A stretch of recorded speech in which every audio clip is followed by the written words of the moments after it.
All right, and this is how you actually see a specific contact. This is all where if you click on them, you'll see all this info here. So I'm using myself as an example. So you'll see the name, the email, phone. You can put contact source in here where you got the lead from. You can put the business name, address, really as much information as you have for them. It'll all save it right in this field.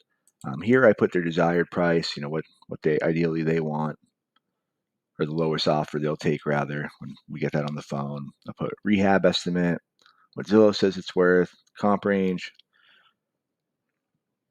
price offered, and you can add more custom fields if there's things that you want to track. You just do that in the settings. You can do tags, add opportunities, campaigns, workflows. You can put them on D&D so the system won't let you contact them anymore.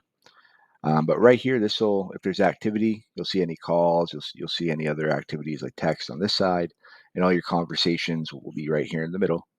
You can still contact them here. Just hit the SMS button or email, and you can start doing your messages like we showed you in the conversations. But you can go ahead and set a task, a reminder for yourself to call someone.